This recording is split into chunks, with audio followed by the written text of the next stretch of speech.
Welcome, everybody, to episode, what number? Well, it's 3.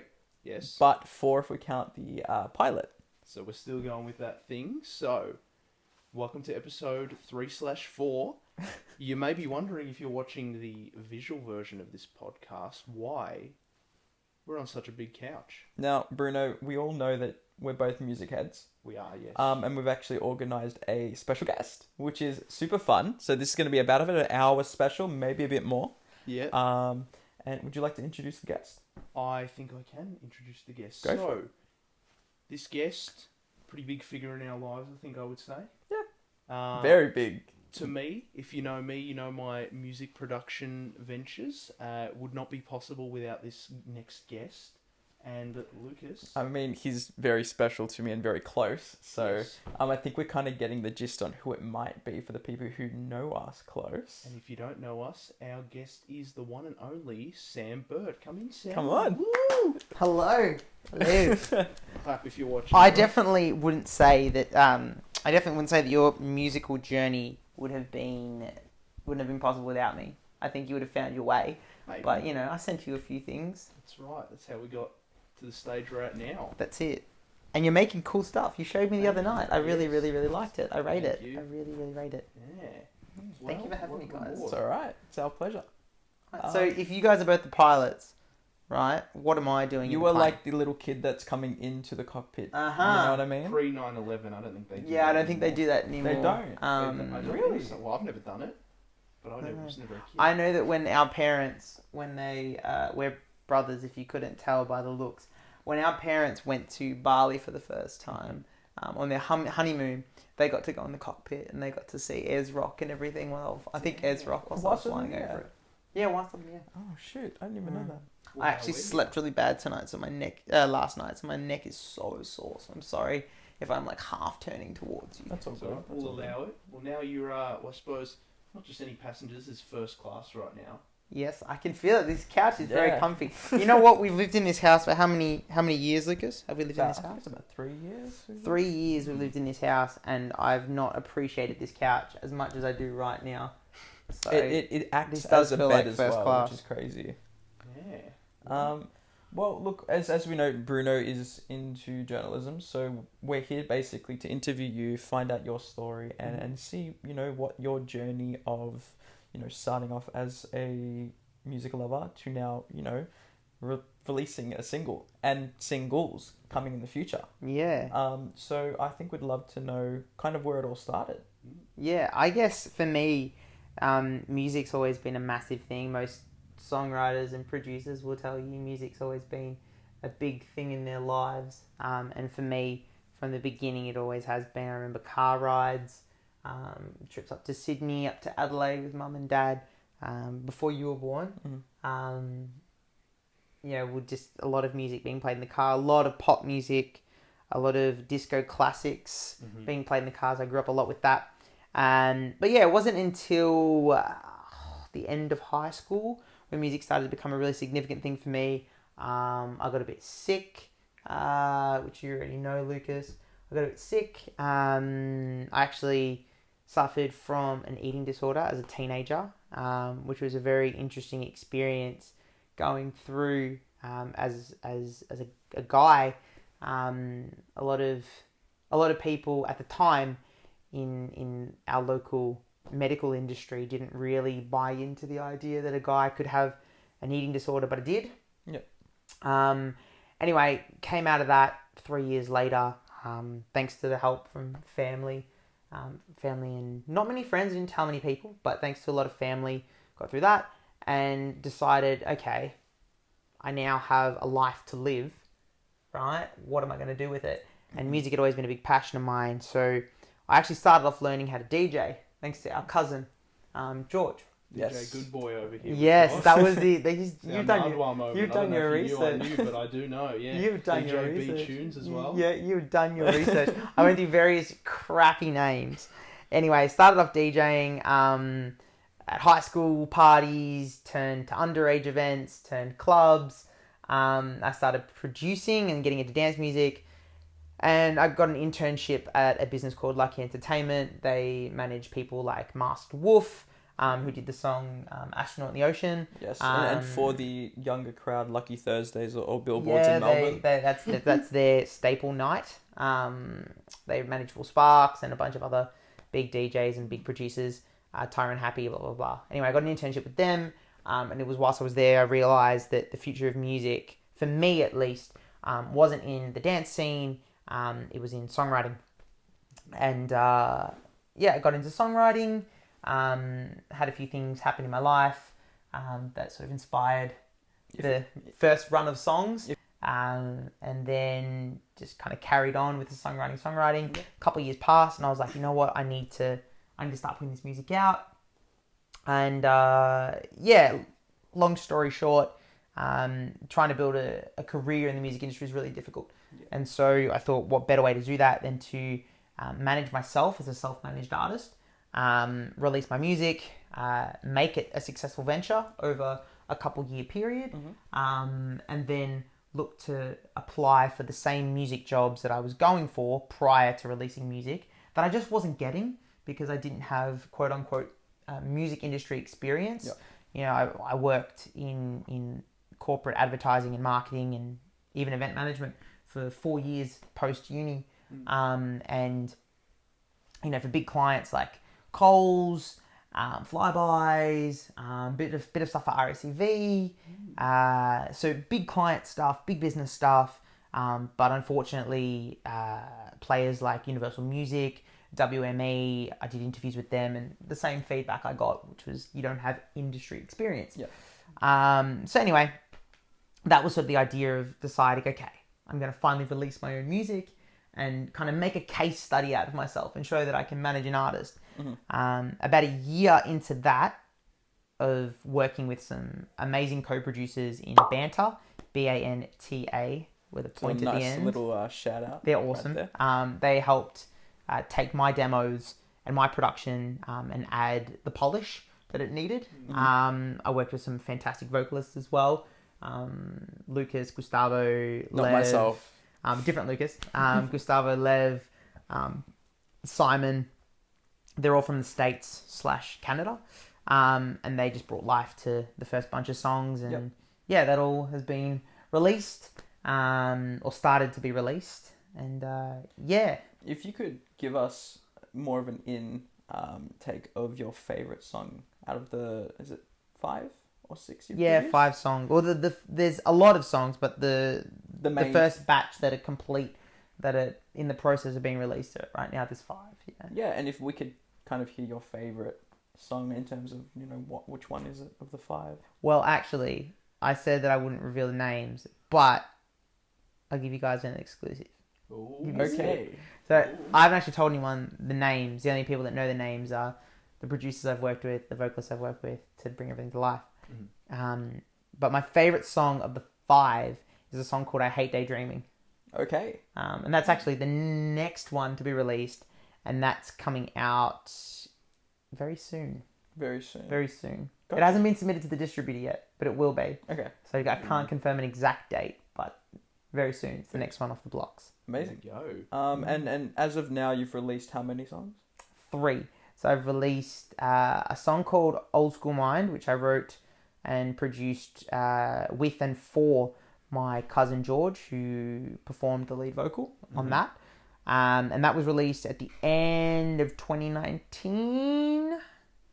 No. I think it was 2020. It was 2020. 2020. It was end of 2020. End of 2020. That's right. Thank you. It was released end of 2020. And I took a break to start on these 5 songs. Finished them, and then the first one, the first 2 have just been released. It's a 1 single release, but it's got 2 tracks on it. Lonely in Malta and Don't Ask. Yep. So those are the other 2 that have just been released. Awesome. And those songs there, if you can kind of give us out of the 3, obviously, which one kind of resonates with you most? Of the 3 that have been released? Yes. The one that resonates with me the most... it's so hard. I think the Lonely in Malta single so the two tracks, Lonely in Malta and Don't Ask, are two that are very important to me. Don't Ask because it's a bit of a diss track towards... It started off as a diss track towards the ex that it was written about. Just basically me listing out... it's a ballad, but it's basically the story of me just listing out things that she did to me, and then listing out things that I kind of did to her, to sort of flip the script in the second verse. And in the chorus, there's kind of two time periods that it talks about. The verses reflect on the relationship with the ex, and the chorus is a direct address to the new love, or the new person I'm dating.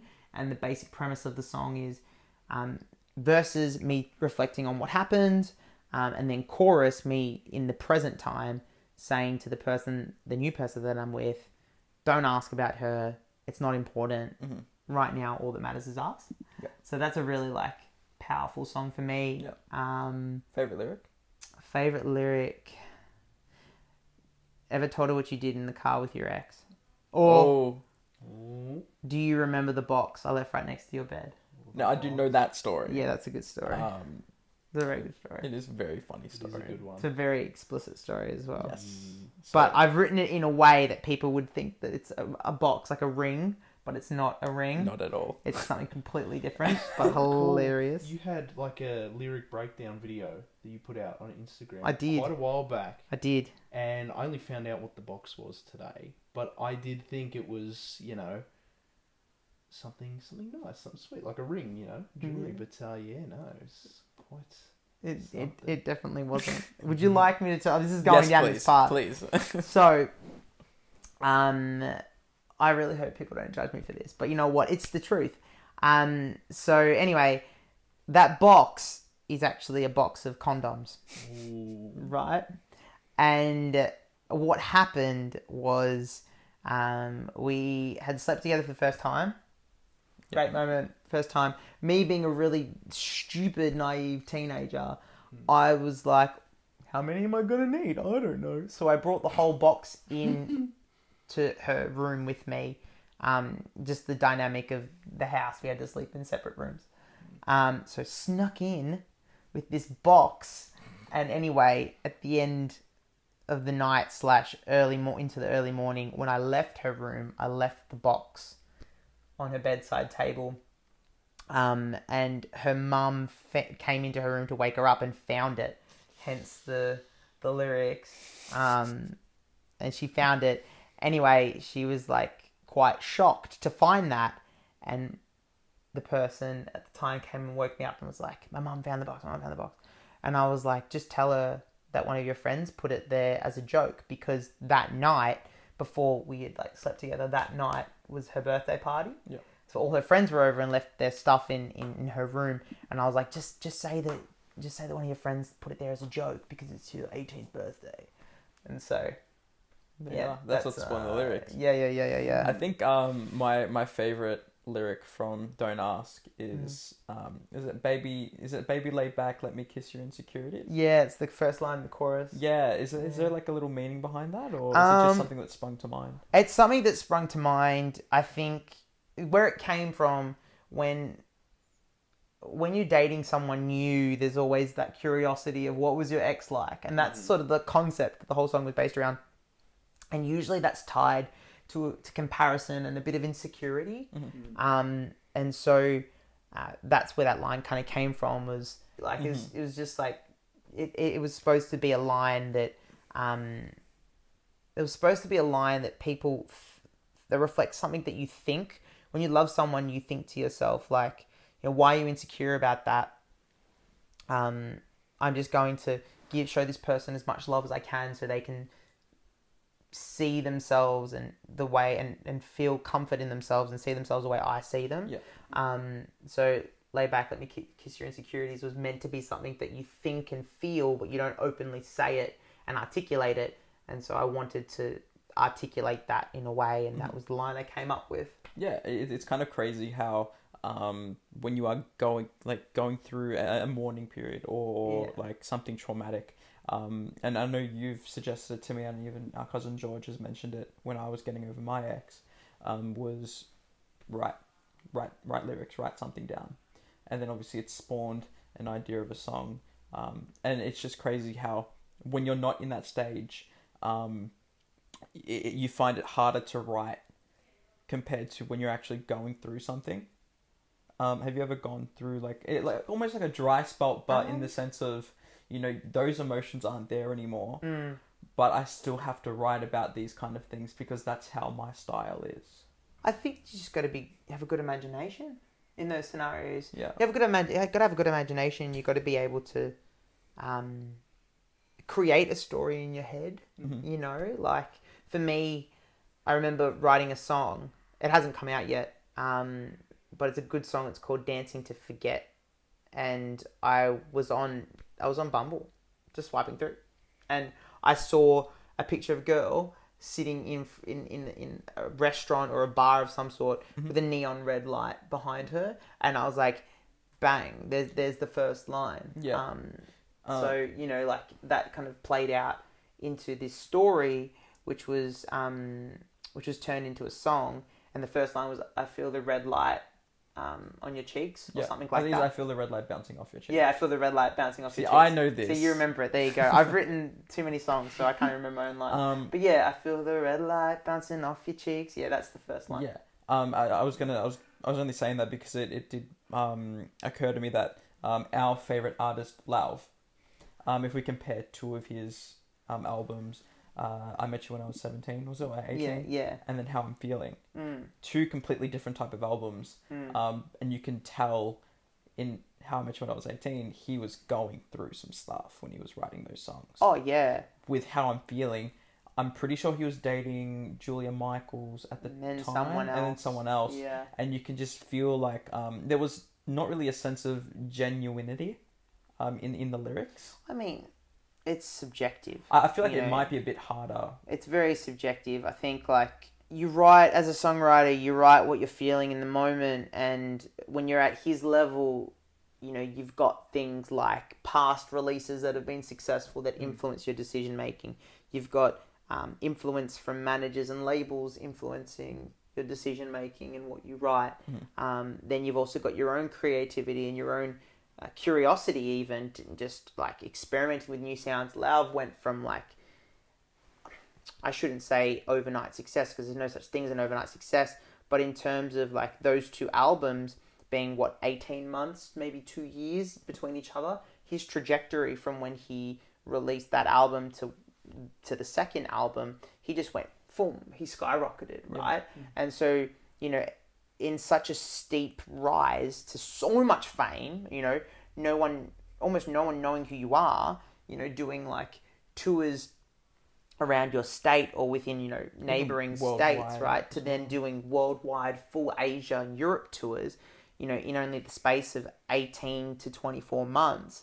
You don't have that much time to experiment with new sounds. You don't have that much time to let curiosity burn and to slowly chip away at trying new things and experimenting. So I think his curiosity as an artist, would have also impacted his decision making, because, all of a sudden he's on tour and he can't be in the lab writing, for the majority of his time. He's touring for the majority of his time. Yeah. So that would have impacted his decision making, wanting to try new things. There's just a big conglomerate of, I hope that's a word, big conglomerate of things that would have influenced his decision making. And so you've got that How You're Feeling album, which is quite polarizing, to a debut album that was really, really authentic. I did do a bit of a breakdown in terms of the album. I remember saying it to you as well. It was kind of more focused at multiple personalities throughout the album. Yeah. Which then gave it more of a sense of meaning. Obviously, as a creative person, one thing I've found too is that you sort of, when you're making something, it's based on instinct. And I was curious, what sort of instinctively, what is your process when you're usually creating something, some sort of song? That's such a great question, and I think instinct is such an important thing. People like to talk about specific rules. I know there's quite a few songwriters that talk about like song math. to do with syllables and whatnot. And that was something that I always promised myself that I wouldn't make a conscious effort to go and learn, purely because once you learn, or for me at least, once I learn a specific rule, my mind gets lazy, right? Once I learn that there's a specific formula that I need to adhere to write a good song, all of a sudden I'm going to continue on writing in that formula.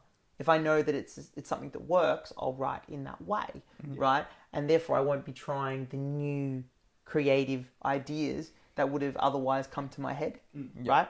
So I made a conscious effort not to learn like song math, for example, and therefore trust my instincts. I think for me, when I'm writing something, I have been fortunate enough to have learnt how to produce enough in the box, in the computer, that I could start with writing a chord progression, or I could start with writing a bass line, right? And then build from there. Or there have been times where, again, been fortunate enough to dive into songwriting. There's times where I'm in the car and I see something, or I hear something, or I think of something, an idea, hear another song, or see something on the street, or whatever it might be, that triggers a line or a concept, right? And I'll write that in my phone. So anyway, to answer your question, my songwriting process changes a lot. I don't necessarily have one way of doing things, and I think that's good. It works for me, 100%. because I can, it allows me to experiment in different ways.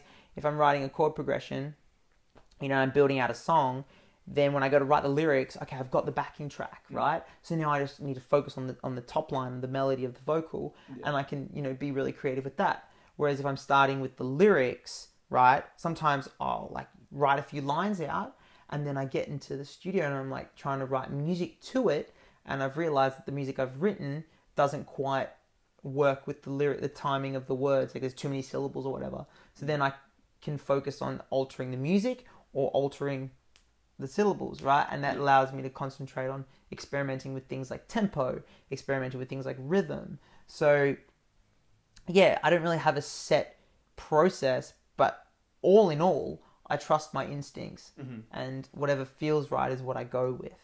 Last episode, and for the new viewers as well, we talked a lot about the butterfly effect, which obviously it's make a choice and it'll determine the outcome of whatever is happening. If we kind of play on the butterfly effect, if you were to take yourself back, was it 3 or 4 years ago when you were writing that song? And I wrote that song. Sorry to cut you off. I wrote that song in 2018. Awesome. So it's 2022 if we now. jumped back into 2018, do you reckon the song would have sounded, we'll say Lonely Malta, actually no, we'll say Don't Ask, actually. Would that song have sounded entirely different? Or... It did. Oh, okay. Yeah, it did. Yeah. So there was an original version of Don't Ask and of Lonely Malta, both really inspired actually by, I don't know if I should say it. I hope no one judges me. Inspired by the Chainsmokers. I was listening to the Chainsmokers at the time. They had just released their album, and it really resonated with me. And so the instrumentals for Don't Ask and for Lonely Malta were very reminiscent of that sound. Yep. And so those were the first versions. And then when I got 4 years later down the line and decided no, I want to finish these songs, I actually went back and reproduced them to align with the sound that I liked at the time. Yeah, it sounds very emotional and somewhat mature in the sense of how it sounds now. Oh, thank you. I'm very inspired in terms of the sounds. I was very inspired by like Laney. Yeah. I love the 80s and I love the sounds of the 80s. So those sounding those guitar tones and those synths and pianos and pads. So I wanted to sort of bring that all into production. Kind of playing on that, the maturity side of things, the song's been in production for 3 years now. 4. 4 years. Sorry, 4 years now. Actually, now. I think you're right, because I finished it last year. 3 or 4 years it's been in production for. Yeah. What's kind of changed from, the moment you first started writing that song to even just today at the time of recording? A lot's changed. I have a girlfriend now, which is fantastic. That's great. Must be nice. It is nice. Oh no. Don't do that. I'm joking. Don't do that. Sorry, that wasn't a dig. Anyway, that and I manage a band. So Really? yeah. So their name's Saint Emerald. I'll take a drink to that. They have a drinking joke. They have a drinking game, and Lucas knows it. I mention them a lot just in general life, and the drinking game is whenever I mention Saint Emerald, everyone has to take a drink. Because I mention them, a lot. I've been doing all right now so far. This So- is quite sober. You said you managed a band. I manage a band. You manage a band. Yeah. Still going. Don't worry, I haven't left. Obviously, I'm very. Don't panic, boys. I'm still here. I am obviously pretty close with them, so I do know them by name, and obviously, I'd like to say we're friends. Hopefully, He knows the guys. They're not friends. You've kind of. It's kind of funny how we've been speaking about, an artist in the music industry. Yeah. You've kind of ventured off course to Yeah. uncharted territories, and Yeah. you're now on the outside of the perspective of an artist, but you're bringing in knowledge of an actual artist. It's really itself. funny. What kind of benefits does that kind of pose for the band? It's actually an interesting question. So, like I said, I made that decision to make a case study out of myself and build my industry experience that way. And funnily enough, just as I had decided to make that decision, about a year into making that decision and getting these songs finished, Saint Emerald came into my life miraculously. How did they? Well, it was actually they were introduced to me by a good friend of mine, Ryan Mangalan. Amazing producer, goes under the name Rye with the yen symbol, Rye. And amazing producer, amazing sound engineer. At his birthday, he invited me to his birthday. He helped George and I put together Old School Mind from like recording perspective. He helped in the recording process for George's vocals. And that's where I met Ryan, became friends with him, and he invited me to his birthday, 1 January of 2021. And they had all just came back from finishing a gig that afternoon to Ryan's house. And that's where I met them. And then they started telling me about their plans for that year. How they wanted to release an album. And literally the conversation was like, hey, we want to release an album. What do you think? And I was like, don't do that. Is that like career suicide to release an album? No, I don't think it's first, career or- suicide. I just think like one thing I learned in my time at Lucky, and that was kind of reaffirmed for me later, was why drop an album when there's no one there to catch it? And that was basically what I told them. Why drop an album when there's no one there to catch it? You guys are so small. Your fan base and listenership is so small. Your album, you're going to put all this effort into like a 12-track album, release it in one hit, and you might get a few thousand streams on each track if you're lucky, right? As opposed to using those 12 tracks and just going single,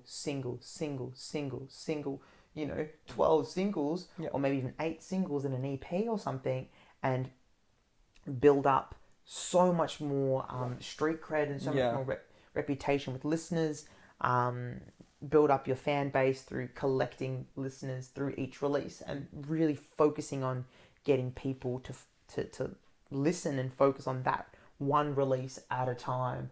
You gain 10 followers from this one, you gain 20, then you gain 30, then you maybe gain 15, then you gain another 40, and then eventually you won't have songs that go unnoticed in an album release. And I think that's something that can happen so often where, you guys, I'm sure you've gone to listen to an album from an artist, one of your favorite artists or whatever, and you find a song and you're like, this is a hidden gem. How's this not on the radio, why did they pick this song to be the single and not this one? And why is this one that should have been, the single that's better than the one that was actually the single? Why isn't it done as good? Right? It's because in albums, songs get lost, right?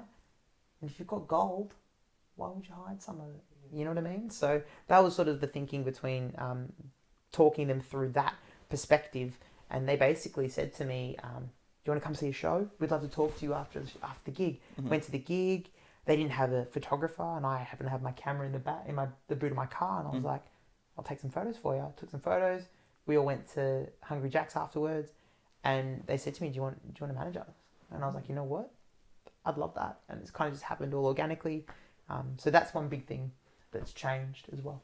Can I just ask where? Yeah. Because obviously manager, right? It's such a standard term. I hear it a lot, but truthfully, I don't fully know like what managing any sort of artist entails. So what sort of your responsibilities in that position? It's a great question. I think. Do you want me to I'm going to give you a philosophical answer.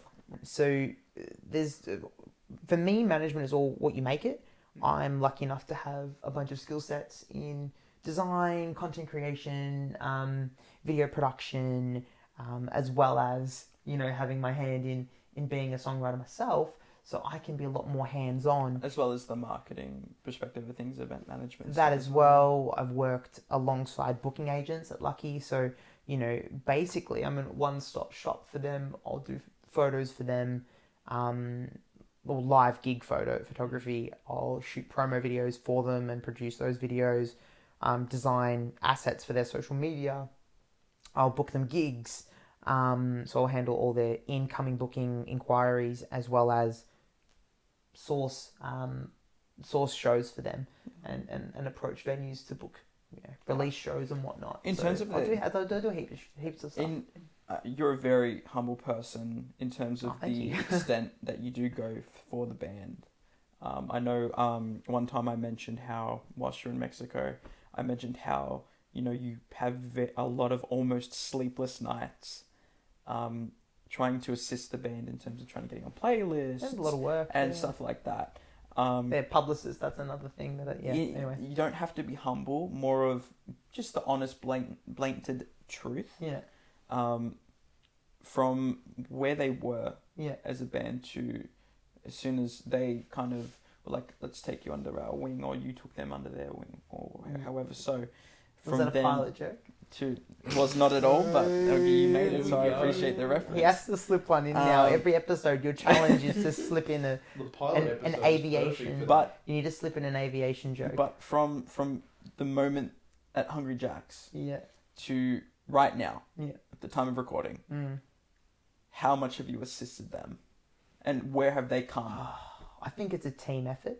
The first thing I need to say is a team effort, right?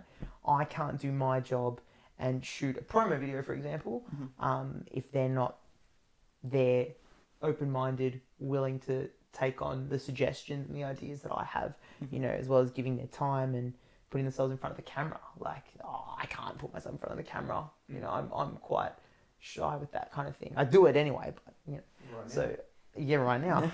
But I think the biggest thing that I've been able to bring to them, two things I've been able to bring, two very important things. Stability, in the sense that, okay, now now you guys aren't just recording a song, putting it out, and then hoping it does well. Now they're starting to know, okay, there's a systematic way in which you can release a song and build success from that song, right? Such as playlist pitching, making sure you're leaving suitable amounts of time for leading into the single, time for pre-release promo, post-release promo. I do want to kind of dwell on that. I loved the idea that you had with the coffee cups. I'm not going to go into detail, obviously, but I'd like you to kind of explain that situation. Well, before I finish answering your initial question, the coffee cups was basically one of our goals was to own our local area. I kind of learnt this through Red Bull, right? One thing they taught me at Red Bull was, shout out to Henry Mason, amazing manager. In field marketing, they were like, go for the low-hanging fruit. The easy things, the easy wins, right? And I think for a band or any artist, the easy wins is your local community, right? They're very lucky that they all live and grew up in Belgrave, which has Suki Lounge, which is, a very renowned venue in Melbourne, or in outer Melbourne.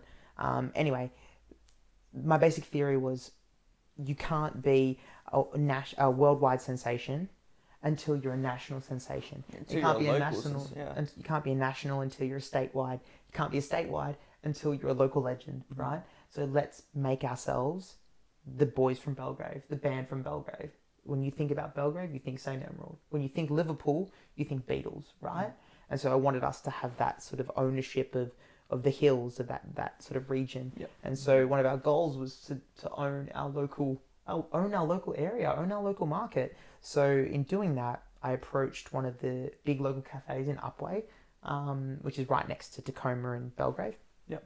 And I pitched them the idea of us purchasing a weekend's worth of coffee cups, right, for them to use, obviously. And in return, they would let us stick a sticker that had St. Emerald, QR code, listen now, and that QR code would lead to the single, right? And so, people go up and get their coffee and then see this QR code. Obviously, QR code culture came back bigger than ever with COVID. Yeah. And the idea is that you get your coffee and be like, what's this? And you'd scan it and you listen to For what song, sorry, was it? For Feels Like I've Already Died. That was my first release with That the boys. was, and I did look the other day on the views. I think it's on like 11,000. Nah, that's I'm not keeping score. Was it Feels Like I've 17? Already Died is on 20. It's pushing 24,000 streams at the moment. Yeah. So it must have obviously done a very big thing in terms of a big push in the right direction, at least. Definitely, it's creeping up on Sienna, which is their biggest release to date, which is a bit over 25,000. How many monthly listeners do they have? I think it's like about Monthly listeners, 5,000? I think it's about close to 5,000, 4,500 monthly listeners. So to go back to answering your last question, the second most important thing I think I brought to St. Emerald was belief in themselves.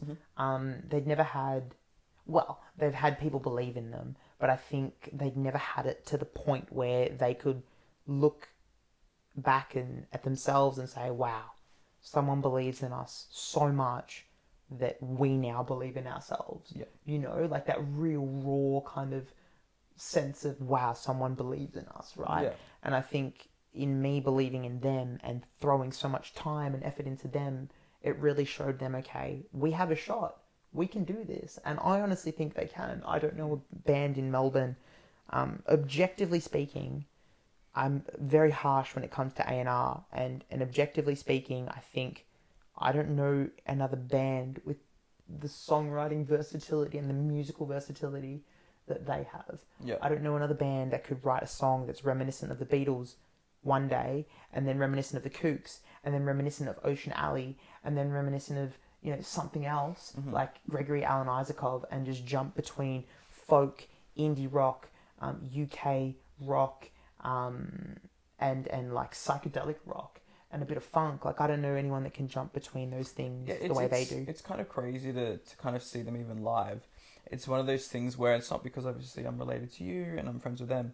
Yeah. There is something about a sense of belief. You're like, they are going to get big. Like I still look at them today and I'm just like, wow, I'm starstruck kind of thing. I think it's the coolest thing. You know, they have the confidence in themselves now. Like they're not just four guys just playing music, hoping that or maybe even just dreaming, oh, this could be something one day. They want to have a crack at it. They want to go for it. They have confidence in themselves. They believe in themselves, and you know what? They've got good people around them and good heads on their shoulders. I think it's probably time to call them in for an episode. Hey, we have to run it through. Well, you're talking to the right person. We know who to get to. I'm sure I think they would love to. I want to ask you. So, you and your girlfriend, Marty, she's obviously not from here. Talk us through meeting her and such. Yeah. That was actually a really interesting one.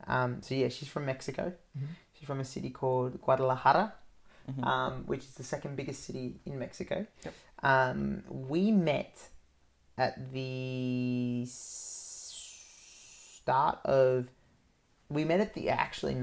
at the end of 2020, when I released Old School Mind.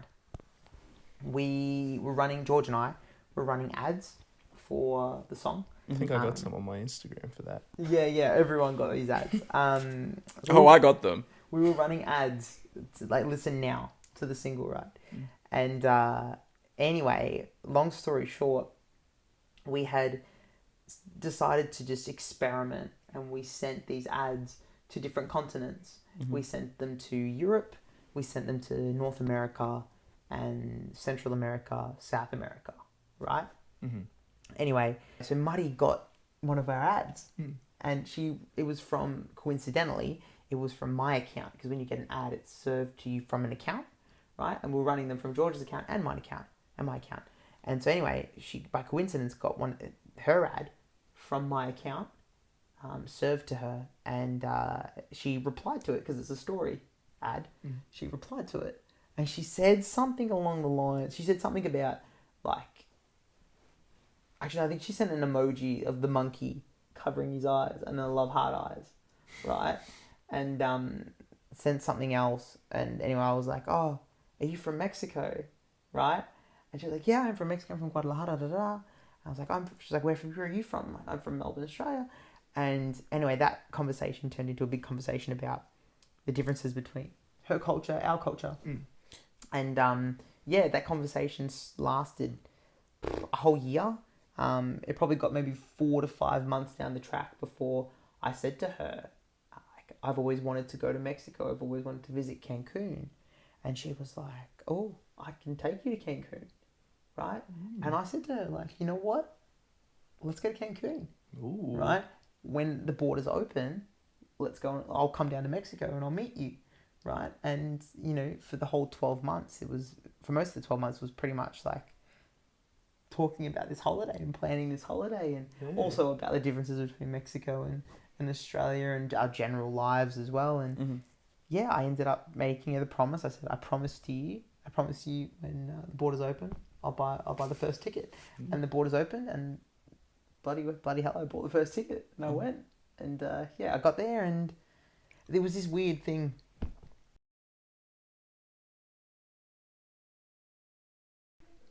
There was just this like vibe, right? It was this, it's like I'd been away from my partner for 2 years, and we're finally seeing each other again. Like, that was the kind of connection that we had, when in reality we were meeting in person for the first time. And we just hit it off, and anyway, I came back here, and because of the way things are in Australia, when you're a bit older, you don't generally have the, do you want to be my girlfriend conversation. So I didn't have that conversation with her. She was just, I just was just like, yeah, we're a thing. And then she called me one day. We call every day, but she called me this one day, and she was like, so a couple of my friends have asked me if we're a thing. Are we a thing? Because here in Mexico, when a guy wants to date a girl, he asks her. And I was like, yes, we're a thing, yeah. So anyway, we had like that, but the talk, the talk. But I don't classify that like the anniversary. I call for me, it's the day we first met in person, not over Skype or Zoom or whatever. With you said you were talking about the difference in cultures. I know there's a common, and you did make it very apparent when you came back. A common misconception that we have about Mexico is it is a very, very, very dangerous and hostile area to go to. Could you kind of elaborate on so fake. that? It's so fake. No, we see a lot of stuff. We get a depiction of what Mexico is. American films kind of paint the picture of what Mexico is. Honestly, like what you see in Sicario and those kinds of movies, it's basically like a handful of cities, like Tijuana on the border, Juarez on the border. The border cities are dangerous. Well, they can be dangerous, right? There's actually a really widespread domestic violence problem there. It can be dangerous for tourists, because it's the border. Like that's where a lot of the drug trafficking happens. Trying to So get it stuff is across very the border. much a real thing, the drug trafficking. Oh yeah, Is but it's a system. They work within a system. Like the cartels aren't interested in harming the people. The only times you find yourself in trouble in terms of cartel crime is if you're in the wrong place at the wrong time. You're eating in a restaurant where someone who's also eating there has been stealing money from his bosses, and they're going to do a drive-by hit on him. Then you find yourself in the wrong place, wrong time, and you get yourself caught in trouble, right? But they don't go out looking to kidnap tourists. They don't want to touch tourists, because when you touch tourists, then international law or international investigators come into play. There's too much heat around that kind of stuff. But as soon as you go south and you go away from the border, Guadalajara, Mexico City, Tulum and Cancun, Acapulco. Actually, I don't know much about Acapulco, so I can't say much about them. But like the whole state of Jalisco, like once you go south of the border, right, of south of the northern regions, you're fine. You're safe. In fact, in Puerto Vallarta, they actually have 3 police. They have the normal policia, the normal police. They have the state police, and then they have the tourist police, the tourism police. And those 3 different departments handle different kinds of problems, right? So the tourist police, if there's any crimes involving tourists, they're there to protect and serve, right?